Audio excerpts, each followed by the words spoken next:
برشلونة يخطف فوزا قاتلا من أنياب سيلتا فيجو.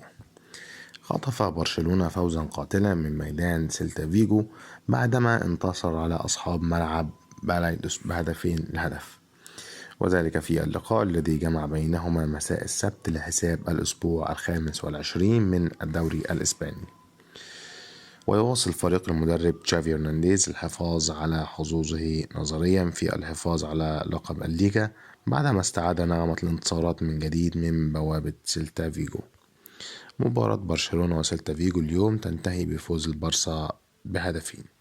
الشوط الأول عرف محاولات من كلا الفريقين للوصول للشباك، لكنها لم تكن بالجدية الكافية، باستثناء المحاولة التي كانت بالقرب من صافرة النهاية من طرف البولندي روبرت ليفاندوسكي.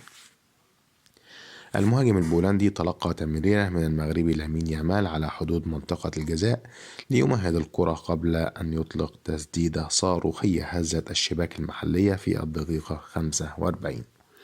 وعقب الاستراحة لم يمنح سيلتا الوقت للاعب برشلونة للدخول في أجواء المباراة من جديد، ونجحوا في تسجيل هدف التعادل الذي حمل إمضاء إياجو إسباس عند الدقيقة 47.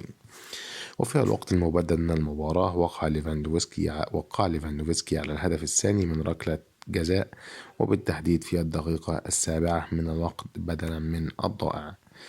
وفي ضوء النتيجة ارتفع رصيد برشلونة للنقطة 54 في المركز الثالث بجدول الترتيب، في حين يتوقف رصيد سيلتا فيجو عند 20 نقطة في المرتبة 17.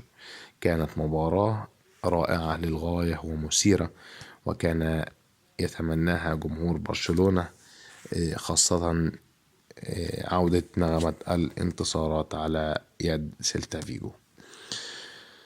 كده انتهى الفيديو بتاعنا. لو عجبكم الفيديو اشتركوا في القناة وفعلوا الجرس عشان توصل لكم كل فيديوهاتنا أول بأول.